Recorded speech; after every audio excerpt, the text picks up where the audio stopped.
In the heart of Denmark's regal corridors, a moment unfolded that has captured the eyes of monarch watchers across the globe.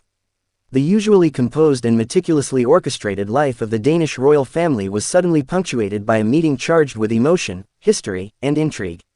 King Frederick X, heir to one of Europe's oldest monarchies, and Prince Joachim, the younger son whose life has always danced between duty and independence, faced the enduring figure of Queen Margrethe II. What appeared on the surface as a routine royal encounter carried layers of unspoken tensions, past grievances, and the intricate choreography of power within the palace walls.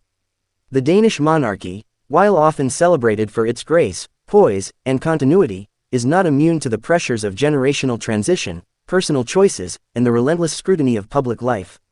Queen Margrethe, revered for her intellect, artistic sensibility, and steely resolve, has for decades shaped not only the face of Denmark's royalty but also its moral and cultural compass. To witness both her sons, the reigning monarch and a prince who has often sought his own path, confronted with her presence is to glimpse the delicate balance of family, duty, and identity that the royal institution demands. King Frederick, now firmly established in his role, embodies a modern yet traditional interpretation of monarchy. His public appearances, state visits, and ceremonial duties reflect a steady hand, one molded under the watchful eyes of his mother, yet increasingly defined by his own decisions. Frederick's relationship with Queen Margrethe is often characterized by mutual respect and shared understanding of royal responsibility. However, within the private chambers of the palace, where protocol gives way to personal reflection, the dynamics can shift, revealing the human tensions beneath the crown. Prince Joachim, on the other hand, presents a different narrative. The younger son of Queen Margrethe, Joachim has long negotiated the tightrope between royal expectation and personal freedom. Known for his candidness, occasional controversies, and ambitious endeavors, Joachim has sometimes been painted by the media as a rebellious figure within the Danish monarchy. His face-to-face moments with Queen Margrethe are not just ceremonial, they are imbued with the weight of familial history, public perception, and the search for his own place within a structure that has defined his life from birth. This confrontation, or perhaps more accurately, this encounter, was set against the backdrop of a palace steeped in centuries of history. The halls echo with the footsteps of monarchs past, whispers of dynastic decisions, and the invisible yet palpable influence of a queen who has navigated her family and country through decades of change. Each glance exchanged, every subtle gesture, carries meaning, interpreted by courtiers, historians, and the public alike. To understand what transpired between King Frederick, Prince Joachim, and Queen Margrethe, one must first appreciate the layers of duty, expectation, and personality that color every royal interaction. Queen Margrethe's presence commands the room. Her posture, her gaze, the careful yet effortless way she carries herself, reflects a lifetime of performing the dual role of mother and sovereign. She embodies continuity, the anchor against which the ambitions, insecurities, and triumphs of her sons are measured. Observers note that her interactions with King Frederick have always been a blend of maternal warmth and regal formality, a delicate balance that allows both authority and affection to coexist. Yet, with Prince Joachim, the dynamics shift slightly. His independent streak and public persona sometimes clash with the expectations she embodies, creating a tension that, while never explosive, is profoundly human and deeply relatable. In public photographs, one can see the subtle cues, a brief exchange of a glance, a nod, or a shift in stance. These moments, though fleeting, have long fascinated royal commentators and the public. They suggest stories of negotiation, understanding, and sometimes unspoken disagreement. The recent encounter between Frederick, Joachim, and Margrethe intensified this fascination. For a monarchy that prides itself on discretion, any sign of tension is magnified, scrutinized, and speculated upon. The media, both within Denmark and internationally, quickly picked up on the encounter. Headlines spoke of royal tension and mother-son dynamics under scrutiny. Analysts dissected body language, clothing choices, and the order in which each family member entered the room. Every detail was a potential clue. Was Joachim standing too far away? Did Frederick's posture suggest deference, confidence, or subtle defiance? How did Queen Margrethe's expression convey approval, concern, or authority? In a world where royal appearances are meticulously curated, such nuances can spark endless discussion. Historical context further enriches the story. Queen Margrethe ascended to the throne in 1972, following the death of her father, King Frederick IX, and has since become a symbol of Danish stability and cultural identity. Her sons were raised within this environment, acutely aware of their roles in preserving the monarchy's image and legacy. Frederick, the elder, was groomed as heir apparent, educated in diplomacy, military service, and statecraft. Joachim, while equally royal, has often sought distinction on his own terms, through charitable work, military service abroad, and public initiatives that sometimes challenge conventional expectations. This divergence in paths naturally colors their interactions with their mother, blending familial affection with institutional responsibility. Observers also note the subtle interplay of personal milestones and public duty. King Frederick's marriage to Queen Mary has added another layer to the family dynamic. Mary, a figure of modern elegance and influence, brings her own perspective, which sometimes complements and at other times complicates the relationships within the palace. Her presence is often seen as stabilizing, yet it inevitably reshapes how both sons relate to their mother and to each other. Prince Joachim, meanwhile, has navigated moments of personal upheaval under the public eye. His divorces, remarriage, and occasional candid statements have challenged traditional royal decorum, sparking debate about the evolving role of royals in contemporary society. These experiences inform his posture, his words, and his interactions with Queen Margrethe.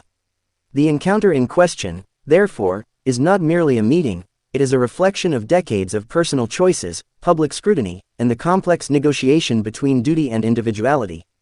Analysts point out that such royal interactions, though intimate, are never devoid of political and cultural significance. The Danish monarchy is a constitutional institution, balancing ceremonial presence with political neutrality. Every gesture, conversation, and decision made in the palace resonates beyond its walls, influencing public sentiment and international perception. In this light, the face-to-face between King Frederick, Prince Joachim, and Queen Margrethe takes on a dimension that transcends family dynamics, touching on national identity, continuity, and the subtle messaging of royal behavior. Public reaction has been as nuanced as the encounter itself. Social media buzzed with interpretations, ranging from admiration for the Queen's poise to speculation about potential rifts. Royal enthusiasts dissected photos, video clips, and official statements, seeking insight into the family's inner workings. Commentators on television and online platforms debated whether the meeting signaled reconciliation, a ceremonial obligation, or a subtle assertion of authority. This intense interest underscores the enduring fascination with monarchy, where every personal interaction becomes a window into a world at once privileged, secretive, and deeply human. Beyond the public eye, one can imagine the private reflections taking place. King Frederick, conscious of his role as both sovereign and son, must balance respect for his mother with his own emerging vision of monarchy. Prince Joachim, perhaps reflecting on his independence and past decisions, negotiates his place within a family bound by history, expectation, and national scrutiny. Queen Margrethe, as ever, embodies the weight of continuity, the responsibility of guiding her family while preserving the monarchy's image, and the subtle art of influence that defines true leadership. This encounter, charged yet understated, encapsulates the essence of royal life, the constant interplay of personal desire and institutional duty, the silent communication that shapes public perception, and the enduring human stories behind the crowns and scepters. It reminds the world that even in institutions steeped in tradition, emotion, history, and personality weave a complex tapestry that is endlessly fascinating. As the royal family moves forward, the significance of such meetings cannot be underestimated. They offer a rare glimpse into the interplay between generations, the negotiation of identity within the constraints of duty, and the evolving nature of monarchy in the 21st century. King Frederick and Prince Joachim's encounters with Queen Margrethe serve as both a mirror and a window, a mirror reflecting the family's own history and choices, and a window for the public to witness the human dimension of royal life. The world watches, analyzes, and wonders. What does this meeting reveal about the future of the Danish monarchy? How do these subtle dynamics shape decisions that affect a nation, its culture, and its people? In a monarchy where every gesture matters, the face-to-face between Queen Margrethe and her sons is more than a moment, it is a story of continuity, change, and the intricate dance of family and duty that defines one of the most admired royal families in the world. The tension of that encounter is not just about protocol, it is about the very essence of legacy and expectation. Queen Margrethe, a monarch who has ruled with unshakable dignity for decades, carries the weight of history in every glance and gesture. Her sons, King Frederick and Prince Joachim, each approach her with their own blend of reverence, apprehension, and assertion of individuality. Frederick's role as the reigning monarch places him in a delicate balance. He must honor his mother's guidance while asserting his own vision for the future of the Danish crown. Joachim, in contrast, navigates a different terrain. His life has been a tapestry of both royal duty and personal choice, often pushing the boundaries of tradition while remaining unmistakably a prince of Denmark. The royal palace itself, with its centuries-old architecture and storied halls, serves as both stage and witness to these encounters. Every corridor has seen the footsteps of generations, every chamber has echoed with the private deliberations of kings and queens. To stand in such a space is to feel history pressing gently against the present, reminding all who enter that their actions resonate far beyond the walls. It is here, in these hallowed spaces, that the subtle drama between mother and sons unfolds, silent to the public ear but eloquent in its quiet intensity. Observers who have followed the Danish monarchy for decades note that Queen Margrethe's influence over her sons has always been profound. She shaped their upbringing with a combination of stern discipline, intellectual encouragement, and artistic sensibility. Frederick, the elder, absorbed these lessons with an innate sense of duty, always aware that he would one day carry the crown. Joachim, however, exhibited a more questioning nature, testing boundaries and seeking spaces where he could define himself beyond the shadow of royal expectation. This divergence of temperament inevitably colors every encounter, transforming even simple meetings into exercises in negotiation, patience, and understanding. Public scrutiny adds another layer to this dynamic. In an age where cameras are omnipresent and social media amplifies every nuance, the royal family's private interactions quickly become public discourse. Body language experts dissect postures and facial expressions, cultural commentators interpret subtleties as statements, and fans worldwide speculate on the implications for the monarchy's future. A tilt of the head, a fleeting smile, or a moment of hesitation can spark hours of conversation. This intense observation amplifies both the significance and the pressure of every interaction, transforming ordinary moments into extraordinary narratives of family, power, and legacy. Beyond the immediate family, there is the broader context of Denmark itself. The monarchy is more than a symbol, it is a living institution that represents national identity, cultural continuity, and political stability. Every royal decision, every interaction, and every public appearance reflects not only on the individuals involved but also on the perception of the monarchy in the eyes of the nation. Frederick's leadership, Joachim's choices, and Margrethe's enduring presence collectively shape the narrative of modern Denmark. The encounter, therefore, is never merely personal, it is intrinsically tied to national sentiment, historical continuity, and the delicate dance between tradition and evolution. Family historians note that moments like these often serve as turning points. While the public may see only a brief meeting or ceremonial exchange, within the palace walls, such encounters can influence decisions about succession, public engagements, and the internal dynamics of royal governance. Frederick's approach to his mother, Joachim's posture and expressions, and Margrethe's own responses are all part of a subtle language that communicates priorities, expectations, and perhaps even reconciliations. For the family, these moments are carefully navigated with an acute awareness that every action, no matter how private, may be interpreted and remembered by generations to come. Interestingly, cultural commentators highlight that Queen Margrethe's artistry, her background in painting, design, and theater, adds a unique dimension to these interactions. She understands the power of visual storytelling, the impact of presence, and the resonance of gesture. This awareness elevates her encounters with Frederick and Joachim beyond mere familial exchange, they become performances rich with nuance, symbolism, and silent instruction.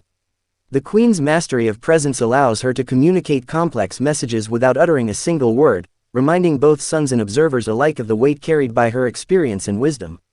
The public, meanwhile, remains captivated. Social media platforms fill with analyses, memes, and passionate debates. Royal enthusiasts dissect every photo, video, and official statement, looking for clues about the state of relationships within the Danish royal family.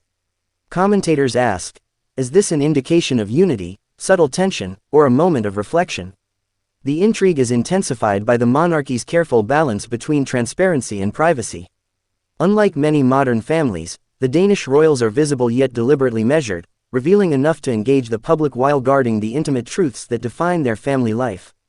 Even within this carefully curated environment, history occasionally intrudes. Prince Joachim's previous public controversies, ranging from candid remarks about royal life to his pursuit of personal projects, serve as a backdrop for understanding his interactions with both his mother and brother. Each past incident, each public reaction, colors the present, influencing body language, tone, and the unspoken negotiation of respect, authority, and affection. Likewise, Frederick's own trajectory, shaped by years of preparation and decades of observation under Margrethe's guidance, informs his demeanor, approach, and the subtle cues he sends during these critical family moments. The encounter, therefore, is far more than a fleeting meeting. It is a crystallization of decades of royal history, personal ambition, public expectation, and familial love. It reflects the delicate equilibrium required to maintain a monarchy that is at once traditional and evolving, ceremonial and human. For observers, it offers a rare glimpse into the interplay of personality, authority, and duty that defines life within one of Europe's most respected royal families. If you enjoyed this royal revelation, make sure to subscribe, like, share, and comment your thoughts below. Stay tuned for more exclusive royal insights and behind-the-scenes stories.